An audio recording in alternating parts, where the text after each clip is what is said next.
Prav lepo pozdravljeni v oddaji Sledi korakov. Tudi tokrat oddajo snemamo v prijetnem okolju restauracije in picerije Naš hram Kisovec. Z nami pa je pravnica in v zadnjem času vse bolj plodovita pisateljica Vida Kokalj. Dobrodošli. Dober dan. Ste pogosto v teh koncih v Kisovcu? Občasno, kadar obiščeva teto mojega moža, ki živi v Trbovljah. Ampak odraščali ste pa vi čisto na drugem koncu Čisto Slovenije. na drugem koncu, ja. Kje? Ja, zgodnja leta sem preživela v Polhovem Gradcu. To je en tak zelo slikovit kraj v bližini Ljubljane. Zakaj se pa reče Polhovem? Polhov Gradec, po mojem, zato, ker so včasih tam bili Polharji. polhi oziroma polharji, oziroma mislim, da so včasih tam tudi delali polhovke. Da je bilo klobučarstvo razvito in da so delali polhovke. Kakšna družina je bila? Ja, to je bila v bistvu mlada družina, ne, ker to so bila moja zgodnja leta. Mama je bila prodajalka v lokalni trgovini, oče pa je bil veterinarski tehnik in je delal tam po okoliških kmetijah, kjer so pač potrebovali pomoč pri živalih.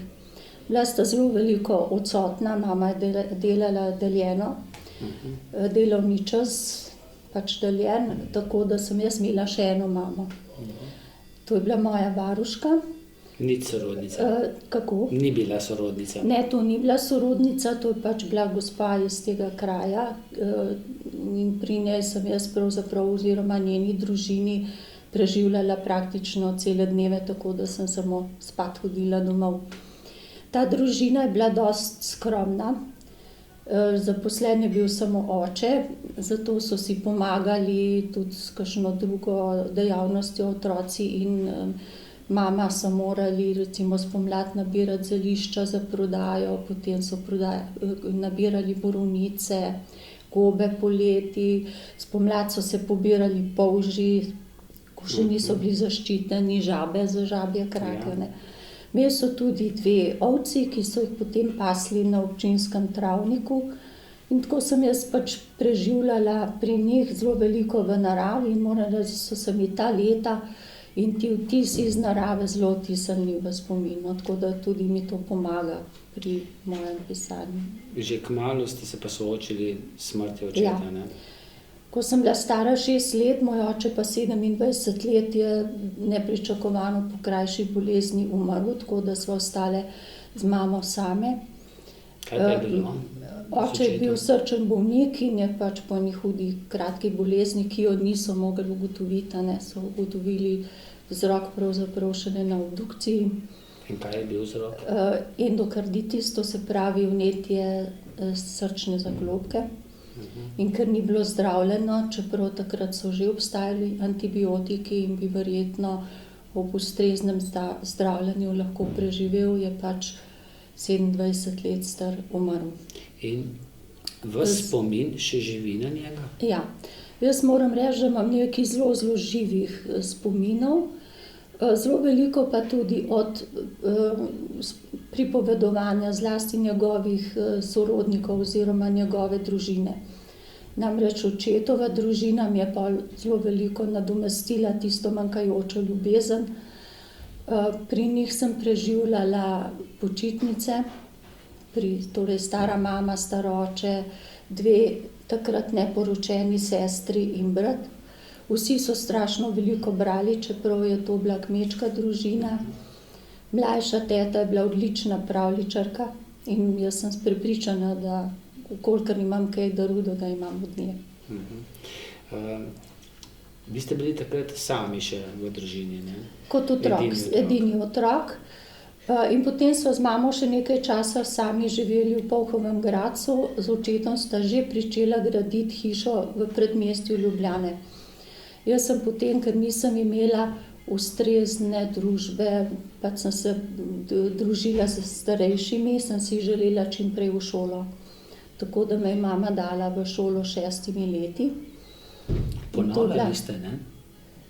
Kasneje, ja. Kasneje. Ne 1. razred, ja. 2. razred sem pa ponavljala, ja. Zakaj se je to zgodilo? Sredi leta sva se preselili, a ne.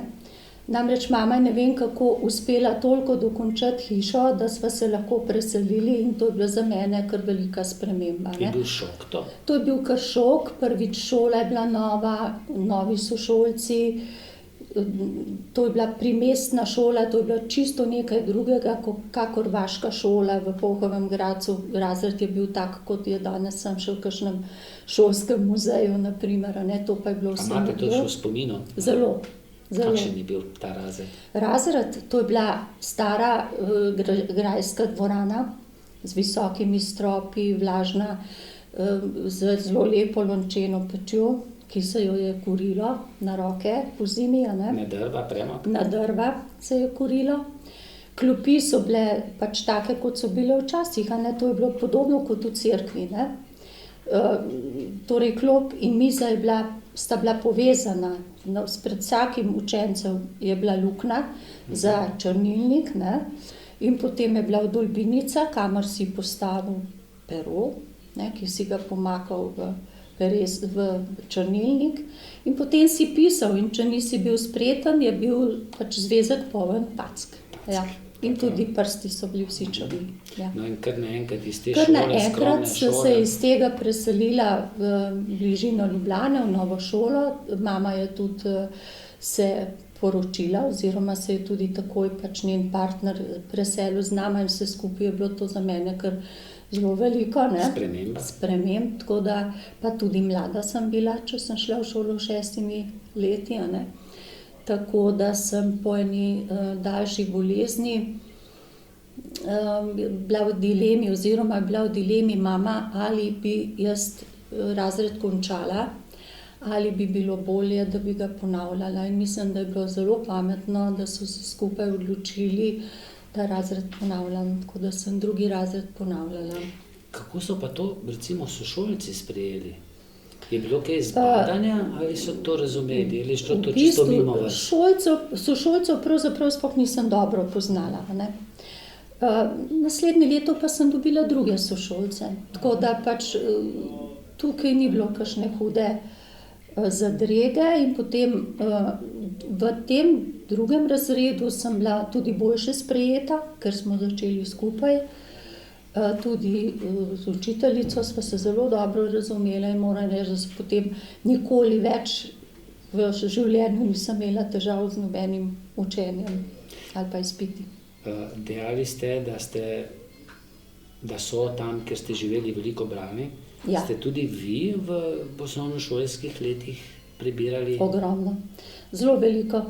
Se spomnite kakšnih knjig tistih začetniških? Ja, seveda. Jaz recimo se prve spomnim, Emil in detektivi.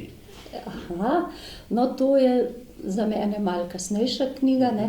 Mene je fascinirala recimo Pika Nogavička ali pa Huckleberry Finn, ne Tom Sawyer, ampak Huckleberry Finn, ker je bolj pustolovska, ne, je bolj taka ste bili, omenili ste Piko Nogavičko. Ja. Ste želeli biti kdaj Pika Nogavička? Taka mala pornica? Morda ne v tem fizičnem smislu, no tako. Mislim, da bi si želela, da bi bila tako močna kot Pika Nogavička, ampak da bi bila tako pogumna. Radoživa. Da bi prestopala meje, ne? Ja, to pa je. No, če sem malce potem se sprehodil skozi vaš življenjepis, se kar niste pustili. No. Kako je šla potem vaša šola? Ste dobili še kakšno sestro, polsestro, brata, polbrata? Ja, je precej mlajša, 11 let mlajša, polsestra. Vam je bila v nadlogo takrat, ki je prišla na svet? V mojem zgodnem pubertetniškem obdobju skoraj malo da, ja, ker pač recimo pri 11 letih so se drugi otroci lahko igrali ali pa ostajali malo dlje, jaz sem pa dostikrat dobila voziček. Ja. Ste bili takrat že potem mlada mamica, ne? Ja, no, mislim tega, včasih je padla tudi kakšna taka pikra, a ne, od kakšnih sošolcev, ampak predvsem pa sem bila prikrajšana za kakšno druženje, recimo po šoli, kjer se pač marsikaj še dogaja, jaz pa sem pač morala po sestrico v varstvo. Ja. Kako je šlo vaše šolanje potem naprej, 8-letka? Potem pač skoraj ni bilo dileme, da bom nadaljevala z gimnazijo in sem tudi hodila na gimnazijo, jo tudi uspešno končala. Potem sem se pa odločila za študij prava. Ne za veterino, recimo po očetu. Glejte, če ne bi bila pravnica, morda ja. Čeprav nekako mogoče je bilo pravo vendarle mi bolj usvojeno, prvič iz razloga, ker sem se matematike vedno bala. Ne? Drugič pa tudi zaradi tega, ker mi je moja teta vedno govorila, da ko sem bila majhna, ko še nisem hodila, da sem bila strašno zgovorna in da je soseda vedno rekla, ta otrok bo pa jezični doktor. In mogoče je to tudi malo, ker sem to dostikrat slišala in mislim, da je bila odločitev prava, meni pač nikoli ni bilo žal, da sem Vaši profesori na pravni fakulteti, še kaj spremljate tako prek tega ekranov? Ja, no, moram reči, da so ti profesori ali so že pokojni, ali pa so že zelo stari.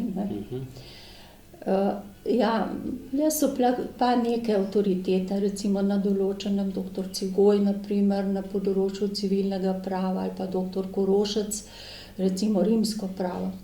Rimsko pravo je bilo zame zelo fascinantno, no, in jaz mislim, da je bil doktor Korošec je bil res, kako bi rekla, res avtoriteta na tem področju. Avtoriteta in je res poznal do obisti to področje, ja. Ostali pa niso naredili kakšnega posebnega. To ste tudi uspešno dokončali pravo? Sem končala študij in sem se potem zaposlila na Slovenskih železnicah, ker sem tam imela štipendijo. In sem pristala na Zavodu za investicije. Vmes sem se tudi poročila in potem v času, ko sem bila tam, tudi rodila sina. Ja. No, tam sem bila zelo kratek čas, ker nekako niti niso vedeli, zakaj potrebujejo pravnika. Včasih je vsaka firma morala imeti pravnika, ne? Ali so ga potrebovali ali ne, ampak skoraj nekako se je spodobilo, da imajo pravnika. In za marsikoga je bil ne bodi ga treba, ne? Tudi, ker dostikrat je pa tudi na kaj opozoril. Je kaj zakompliciral, ne? Tudi je kaj zakompliciral, kadar je bilo treba. Ja. No, tam je pa pravzaprav, jaz tako v šali rečem, nastalo prvo moje literarno delo, ker nisem vedela, kaj pravzaprav od mene pričakujejo in sem se kar samoiniciativno lotila pisanja njihovega statuta. To je bilo eno gradivo, ki je obsegalo tam 23 do 25 strani, a ne. To se pravi temeljni akt organizacije in upravljanja tega tozda, ker včasih so bili tozdi, a ne. Ja, in to so potem tudi uporabili, ne. So sprejeli potem ta akt in so ga potem kasneje tudi uporabili. Ampak tu niste ostali, ne? Ne. Jaz sem potem, vsekakor sem si želela opraviti pravosodni izpit, ki je nujno potreben, če hočeš biti odvetnik. Ali pa sodnik, ne. Ampak? Ja, sem se zaposlila na okrožnem sodišču v Ljubljani kot pripravnica. In sem tudi 1,5 leta zelo, bi rekla, zelo uspešno opravila pripravništvo in tudi pravosodni izpit. Želela sem biti sodnica, predvsem bi me zanimalo kazensko pravo, ampak takrat je nekako bilo sodniško mesto, zlasti v mestih, bolj zaželenih krajih, a ne, pač nekako rezervirano za tiste, ki so bili družbeno-politično aktivni. Tu ste naleteli na prvo oviro. To pa je bila prva ovira, ker nisem bila članica. To je bila tista minimalni pogoj, ne. Lahko pa si seveda kot član Zveze komunistov ali pa kako drugače družbeno se še kaj bolj izpostavljal ali angažiral in to je štelo, ne. Ampak osnova pa je bila članstvo, ja. Pa vam je to težko padlo, ste kaj razmišljali, da bi se pa mogoče vključili, včlanili v partijo? Ne. Ampak sem pač nekako rekla, če ne tukaj, niti na tožilstvu, ker sem se tudi tam zanimala, ne, če bi lahko postala tožilka. Ker pa je bilo takrat razpisano tudi mesto sodnika za prekrške, sem pač mislila, mogoče pa za sodnika za prekrške to ni pogoj. Sej, veste, uradno to ni bil pogoj, ne? Ampak je pa bil pogoj družbeno-politična aktivnost oziroma primernost. Vse drugega ni bilo, ne? No, tako je. In No, je tudi bilo v to letih- mesto je bilo dano. To je bilo v letih? v začetku 90-ih, to se pravi okrog 1980 leta. Tudi to mesto je bilo v bistvu že oddano. So me pa potem povabili, ne da bi dala prošnjo, na mestni sekretariat za notranje zadeve, to se pravi v mesto Ljubljana, na en oddelek na mestu, ki je takrat in tudi verjetno še danes, mogoče malo manj štel, kar 100 ljudi. To je bil kar velik kolektiv. No, Kakšno moram delo pa je bilo reči, tam? prosim, Kakšno delo je bilo tam? tudi mesto pravnika. Ja. Takrat je bilo, mislim, da vpeljano tisto parne. Jaz No, se še tega točno takrat. spomnim, kako so tudi malce švercali, pa tudi boni so bili Za gorivo. bencin, gorivo, To je bilo ja. obdobje varčevanja, ko je zvezni izvršni svet Stabilizacija. izvajal določene smiselne ali pa nesmiselne varčevalne ukrepe. Mislim, da je bila ta Milka Planinc takrat, ne? Ja, Branko ampak Mikulič. nisem čisto prepričana, če je bila ona tista, ki je to peljala, bi morala to majhno bolj preštudirati. No, to je nekaj časa veljalo in jaz sem takrat prvo delo, ki sem ga dobila, je bilo, da sem reševala prošnje za izjeme, ne. Ja, in kakšne izjeme so bile to? Razne družinske okoliščine, a ne, Bolezen. zakaj nekdo potrebuje avtomobil vsak dan in ne more voziti, a ne, v skladu z registrsko tablico parni ali pa neparni dan, ne. To nekako si tega nisem predstavljala, ne, da bi bila to moja kariera. Zato sem začela kar sama malo raziskovati, kaj bi še lahko delala. In moram reči, da je bilo tega veliko, da sem z veseljem delala, da je bil odličen kolektiv, da je bilo pravzaprav skoraj, bi lahko rekla, proizvodno delo, ker delavke na okencih niso, bi rekla, uradnice v tem smislu, ne, da pač naredijo malo danes, malo jutri, ampak morajo veliko vedeti in morajo vse stvari rešiti takoj in tudi zelo veliko delati, ne. Tako jaz sem jim pomagala ali pa poskušala kakšno delo olajšati in kdaj svetovati, sem jih izobraževala. Potem smo se lotili registra prebivalstva, smo izboljšali njegovo kvaliteto, tako da so bili tudi volilni imeniki, Ki so bili slabi, ki ne? so bili včasih slabi zaradi slabih računalniških podatkov, da so se izboljšali. Nekateri mrtvi so bili vpisani, nekateri živeči pa ne. Ja, marsikakšen mrtev je prišel na okence.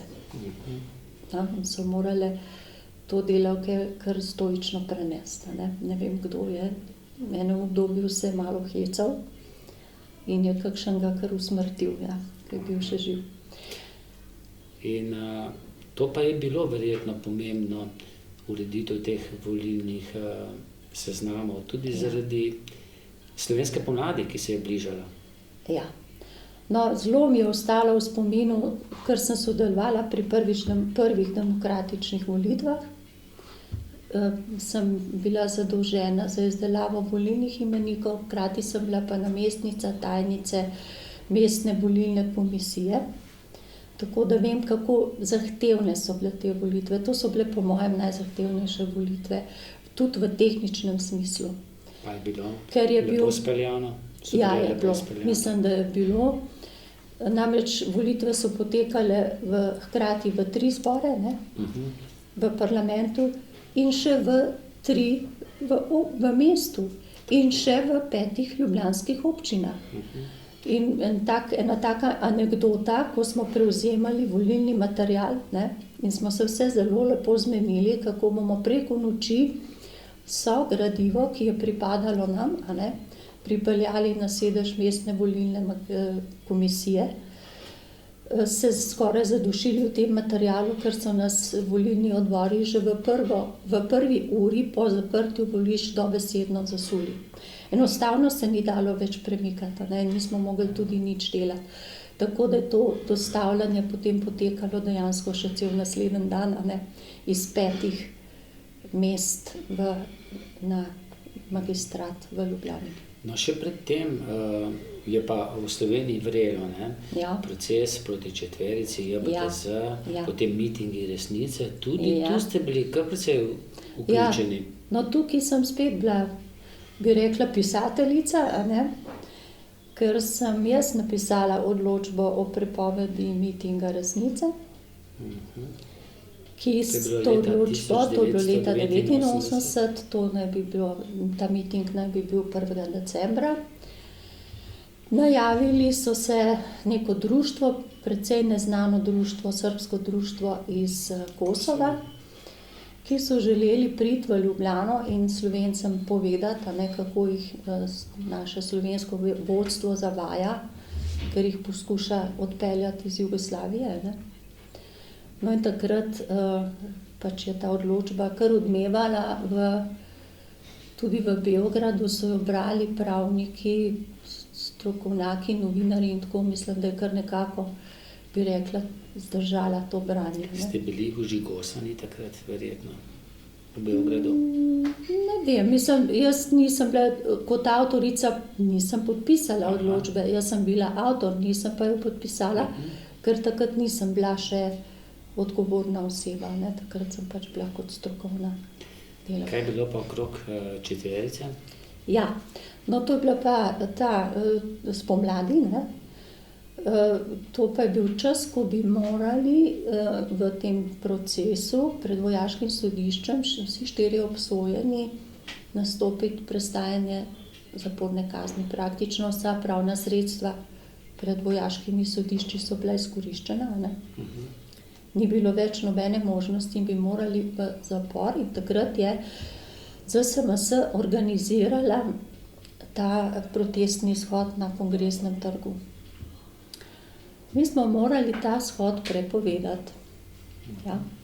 Ampak situacija je bila taka, da smo imeli ustno obravnavo, ker sem jo jaz vodila. Udeležil se jo je takrat tudi Bavčar, njihov zastopnik, odvetnik Drago Demšar. Žal že pokojni. Pokojni, ja. Za ZSMS pa nisem sigurna, ali je bil Školč, ki je bil takrat predsednik, nisem prepričana, ne morem se spomniti tega.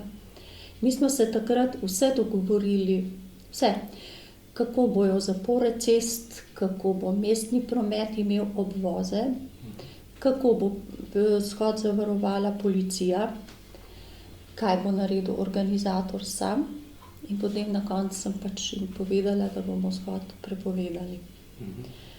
To je bil kar hud fiasko. Vem, da smo potem po obravnavi bili v našem tajništvu in je predstavnik ZSMS rekel, napako delate. In takrat je moja kolegica, s katero smo medve proučili, kako bi miting bil lahko kljub temu, jim dala idejo. Ona je rekla, zakaj pa nimate javne seje? Tega oni niso povedali, da so to zvedeli pri nas, ampak v bistvu smo jim mi povedali, da imajo lahko javno sejo. Javna seja je bila zelo množična, ne vem, je bilo 30,000 ljudi. Verjetno največja javna seja v Sloveniji. Največja javna seja. Vse je potekalo potem, ker smo se dogovorili zelo korektno, vse. Išla je pač negativna odločba, mislim, da se odvetnik Demšar sploh ni pritožil, ker pač je bil dosežen namen. No, sej. To je pa bistvo, ne? Ja. Kaj je bilo potem še naprej v poklicni karieri z vami v samostojni Sloveniji? Ja, nekaj časa sem tudi po osamosvojitvi bila še na mestnem sekretariatu, potem pa so me povabili na Ministrstvo za notranje zadeve. Tu sem pa delala predvsem na zakonodaji. To je bilo še za časa Igorja Bavčarja? Ne, takrat je bil, minister. V katerem letu pa je bilo to? To je bilo pa 98. leta. Že kasneje, potem, po osamosvojitvi. Tako je, 98. Prva leta je bil samo on, ja. Tako je. Niti ni bil Šter, bom se spomnila. Ja, včasih že kaj podal. No in ste takrat že Dobro, dejali ste, da ste malce postali že tudi pisateljica, ste pisali zakone in tako naprej. Kar veliko. Je pravljica že potem šla takrat v tem času ali kasneje? Ne. V bistvu prve pravljice sem napisala, ko je bil recimo moj sin majhen, ko je bil toliko star, da so ga zanimale pravljice, tako da so prve pravljice iz teh dveh knjig nastale v tistem času, to se pravi. Tiste iz vrta. Tiste z vrta. Take z vrta in tiste iz gozda. Ja. Zelo povezano z naravo. Tako. Zato so prve pravljice so nastale, tako da so že kar stare. A ne? Ampak kasneje sem jih dokončala, pa sem zbirki, to sta dve mali zbirki, a ne? V bistvu potem, ko sem se upokojila. Sem pa začela še med službo pisati ta roman, Fant, ki je sejal zvezde. No, ta roman je šel v letošnjem letu, če se ne motim. Ne, v leta 2016. 16 pri založbi Primus. Tako, ja. To je mladinski roman. Tako. Ko sem iskala založnika, je pač nekako tako zelo težko se sploh kakšen založnik odloči za nepoznanega avtorja, domačega avtorja. Bolj zanesljivo je kakšen prevod, a ne kakšnega bestsellerja. No, in ena prijateljica, ki tudi sama piše, pa me je opozorila na ta projekt avtorji založbe Primus in moj roman je bil takoj sprejet in je tudi zelo hitro takrat izšel. Mogoče kratka vsebina? Ja. Takole bi rekla, knjižničarji ga razvrščajo med fantastične romane. Jaz pa ga ne štejem kot fantastični roman, ker ima v osnovi zelo realno zgodbo. Ne? Začne se z razpadom družine. Tako, začne se z razpadom družine, kar je danes dostikrat lahko zelo realno. Ne? Seveda, tak razpad družine pomeni lahko več stvari. Prvič odide eden od staršev, ki ga ima otrok rad. In se sprašuje, ali je odšla tudi njegova ljubezen. Kako lahko nekdo, ki se je sam odločil za družino, ki se je sam odločil, da bo imel otroke, potem kar naenkrat to pusti in gre pač z neko drugo osebo. Ne? Vsem tem se sprašuje moj glavni junak, to je Tomaž oziroma Tomo, in ga to zelo globoko prizadene. Jaz, ki sem izgubila očeta, vem, kaj lahko to pomeni. Ne? Medtem ko se Tomaž zateka na internet k svojemu internetnemu prijatelju, ki mu včasih tudi svetuje, je pa njegova sestra Katarina, ki je polovico mlajša, Tomaž je star 12 let, Katarina 6 let, pa bolj zagonetna. V bistvu ne vemo, kaj se pravzaprav z njo dogaja. Ne? Zateka se v igro z eno lutko, ki jo Tomaž ne mara in ji pripisuje slabe lastnosti, češ da je ona prinesla v družino nesrečo. Ne? In pri obema se dogajajo spremembe. Hitreje odraščata, Katarina dobi neko nenavadno lastnost. Lastnost premikanja predmetov. Ne? S to lastnostjo sem jaz hotela samo poudariti, kako se je mogla poglobiti vase. Ne? Da je lahko prenesla to težko situacijo, ki se je dogodila. Ne? Kajti spremenile so se tudi okoliščine. Prej so živeli v udobnem stanovanju v Ljubljani, potem pa so se morali preseliti v staro hišo, babičino hišo v Celju. Zgubila sta vse prijatelje in sta bila v hiši veliko sama. Zato sta ji prisluhnila. In tudi hiša se je začela oglašati in jima sporočati svojo zgodovino. Najprej bližno, o teti, torej stari teti, ki je živela v tej hiši, potem pa še daljno. No, s tem pa sem posegla malo tudi v zgodovino Celja, Namreč sodobno Celje, mi vemo, da stoji na mnogo starejšem mestu, ne, to je Rimski Celej. Rimska Celeja je bila v času cesarja Klavdija, to je v 1. stoletju, zelo bogato mesto. Mislim, da je bila bogatejša kot Ljubljana, Emona. In jaz sem po svetu kar videla nekaj rimskih mest, tako da sem si jo lahko nekako predstavljala, ne. Zato zgodba popelje oba dva junaka tudi v daljno preteklost, ne, tudi v to. Verjetno je čisto na mestu, če rečem, da je v tej knjigi tudi del vas, ne?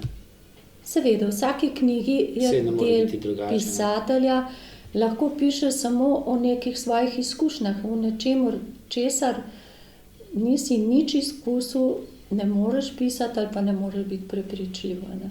Ampak vsega pa tudi ne smeva povedati. Ne, ne. Ni- Je to Kje pa tudi se napeto knjiga dobi? branje. Mimogrede, pri založbi Primus se lahko naroči, Tako. potem v nekaterih Tudi v policah prodajnih. Mladinski knjigi, vem, da je v Mladinski knjigi, pa tudi nekaterih drugih spletnih založbah oziroma prodajalnah.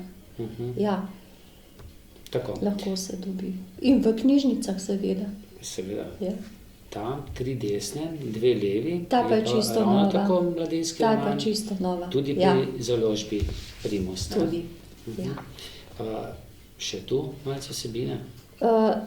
To pa jaz menim, da je to majčkeno bolj lahkoten roman, da je to mogoče malo bolj počitniško branje. Čeprav ima neko, bi rekla, ekološko noto, ne, je neki problem varovanja okolja tukaj izpostavljen.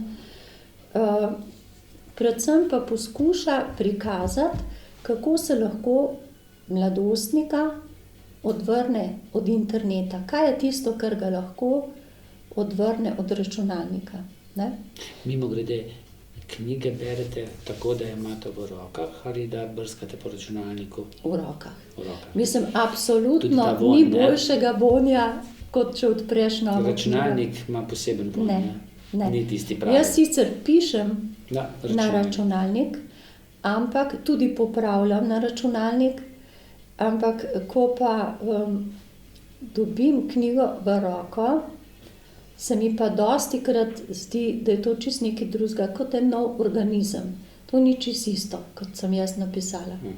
No, prej sem vas malce zaustavil, Ja. vmes po pripovedovanju Ja. vsebine. No, želela sem reči, kaj je tisto, kar lahko odvrne mladostnika od interneta. Prvič narava, ne? Drugo, če spozna nekoga v nekem okolju, ki ga ne pozna, da ga lahko vpelje v eno drugo življenje, to je recimo kmečko življenje. Ne? Sploh, če ga ne pozna. Mestni fant, 12-letni, tudi Žan je star 12 let, a ne? Ne ve, od kje pride mleko. Ne? Skoraj ne. Ja? Nikoli še ni videl, kako zraste krompir. Ne? In vse to spozna. Je pa tukaj v tej knjigi tudi ena internetna igra, ki poteka v Sloveniji in v svetu, pa to niso Pokemoni, čeprav sem knjigo končala točno takrat, ko so udarili Pokemoni. To je malo bolj simpatična igra in No, so sicer se vsaj sprehajali. geolov, ja.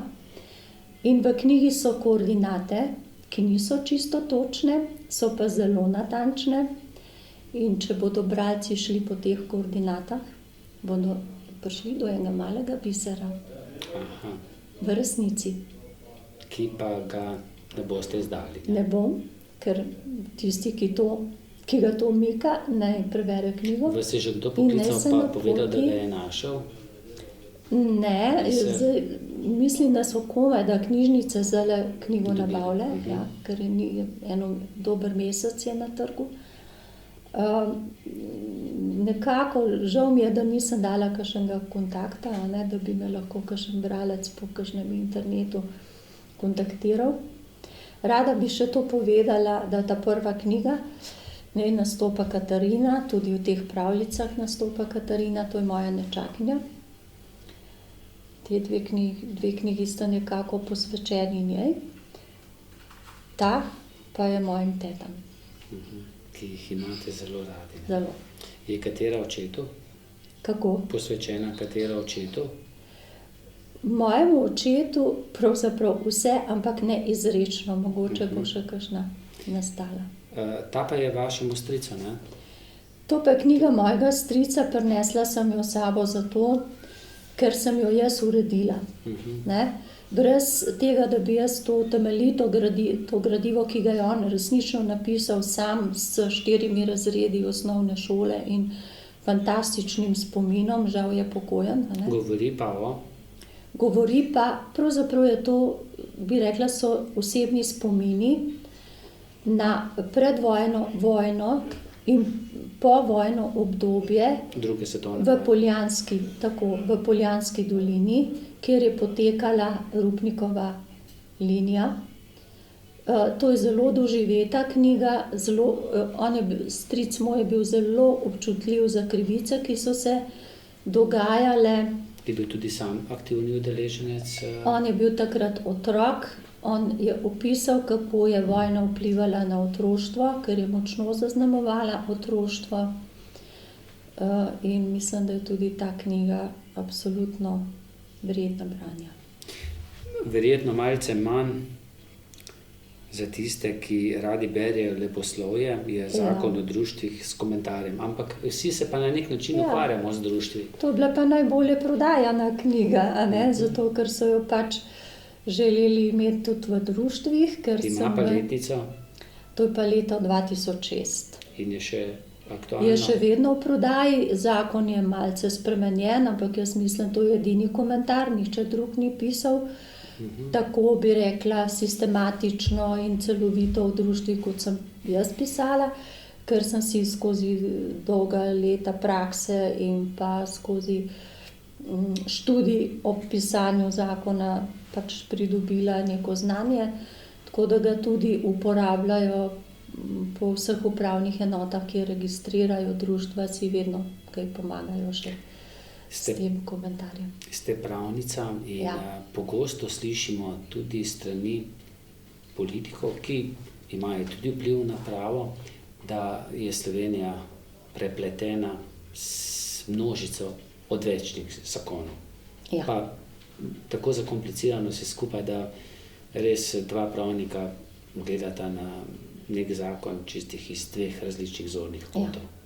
Se da to kaj postoriti?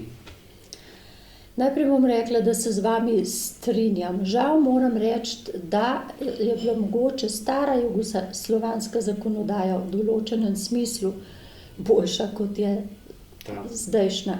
Zlasti zakoni so veljali dlje časa.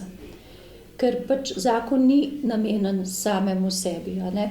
Ampak ga morajo ljudje spoznati, se morajo na njega navaditi, se mu morajo prilagoditi, da potem lahko življenje teče zakonito. Kot se tudi ustava ne gre spreminjati, ker absolutno ne. Na vsakih nekaj let. Absolutno ne. Če pa se zakon spreminja in zmeraj pogosteje se spreminja na konkreten primer. No, ravno zdaj zakon o zdravniški službi, a ne, nastane nek problem, naprimer pri srčni otroški kirurgiji, in zato, da bi ta konkreten primer rešili, spremenijo zakon. Tako to ne gre. Jaz verjamem in srčno upam, da bojo vsaj s tem rešili ta problem, ampak tako se ne dela. Samo spremembo zakona zagotovo ne? Ne, absolutno ne. Predlog tistim, ki pripravljajo ali pa ki bodo mogoče imeli v rokah vlado, novo vlado, je kakšen? Naj prevetrijo vse zakone in jih nekaj poenostavijo? Se to da? Ja, vse, seveda se da. Predvsem pa z, kako bi rekla... Občutkom? Točno tako, občutek. Ko zakon uredi eno materijo, je zakonodajalec imel nek namen. In vedno, ko se razlaga zakon, je treba slediti temu namenu. To se pravi, zakon je treba znati tudi razlagati. Ne se bati. Ne? In zahtevati, da se takoj popravi, ker se ti ne upaš odločiti, da je nekaj v skladno z zakonom. Ne? Upoštevaš zakon, namen, zaradi katerega je bil sprejet, in ustavo. Pa še nekaj, načelo pravičnosti. O tem pa tako malo slišimo, o načelu pravičnosti. In potem so primeri, ko nekdo zaradi 100 evrov ostane brez hiše. Je čisto zakonito, pravično, pa še zdaleč ni. A ne? In je treba včasih malce ne samo z razumom, tudi s srcem gledati Ja, na kakšno ampak zadevo. skladno z zakonom. To se pravi, ko ti nekaj ugotoviš, se vprašaš, pa je imel zakon tak namen, in ko priješ do tega, se moraš še vprašati, ali je to pravično Pa sorazmerno tudi, ne? in sorazmerno. Tudi kazni po zakonih absolutno niso sorazmerne. So hujši prekrški dosti blažje kaznovani kot kakšni manjši prekrški, odvisno, kdo je In pisal potem zakon. imamo ljudje občutek, da so mali lopovi v zaporu, velike barabe pa zunaj. Točno to, ker to je težje ugotoviti in dokazati. Tako, ne? Ja. Kaj ustvarjate, bo naslednjo leto? Spet Ja. kaj zunaj? Zdaj, jaz imam kar nekaj še napisanega, ne? Imam kar še vsaj 2 zbirki pravljic, že pripravljeni. Verjetno bom prvo na enak način, kot so išle moje prvi 2, a ne? To, da sem pač naredila vse in tudi financirala vse sama. Razmišljam pa o novem romanu. In se sprašujem, ali naj ostanem pri mladinskem, kar mi sicer bolj leži, ker nekako po duši nekako se mi zdi, da se lažje približam otrokom in mladostnikom, ali naj napišem en odrasel roman, ne? Roman za odrasle. Tukaj sem še v dilemi, morda bom se v tem poskusila. Ja, novi krog bralcev zagotovo Ja. pridobite. Pa mogoče Ja. kakšen krog izgubite. Kdo pa več bere po vašem? Tisti otroci v šoli, ki na nek način morajo, čeprav jaz mislim, da bolj pobrskajo po spletu, ali, ker jaz mislim, da največ berejo ljudje, ki so upokojeni. Ja, zdaj tako bi rekla, Pa ne zato, da bi imeli čas, kdo ampak- rad bere, ne? Si tudi v bistvu najde čas. Recimo, jaz obiskujem tudi šole s svojimi pravljicami, ne? In tako po ene 2 urici prebijem s celim razredom in berem pravljico, se pogovarjamo. In otroci, tisti, ki radi berejo, in ni problem recimo prebrati tole ali pa tudi ta še malo debelejša, se mogoče to tudi kar malo ustrašijo, ne? Ni jim problem prebrati debele knjige, če so bralci, ne? Tako da so že prišle punčke iz 3. razreda, 4. razreda k meni in so rekle, smo prebrale vašo knjigo. In jaz sem mislila, da pravljice, so rekle, ne, prebrale smo to knjigo.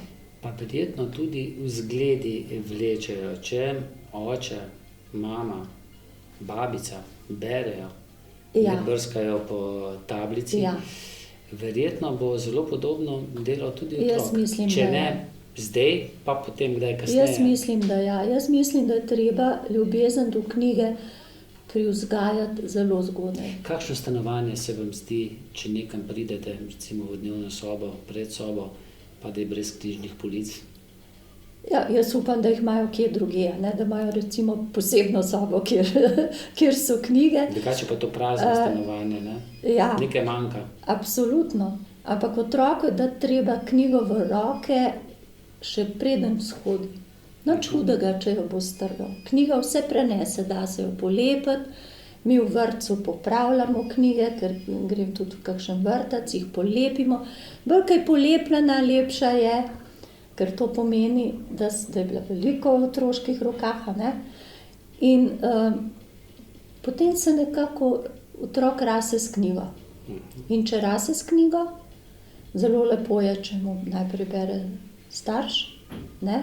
Bolje, kot da mu da risanko na računalnik ali pa da mu nekdo prebira po računalniku. Pa da ima potem mir. Pa da ima mir, a ne?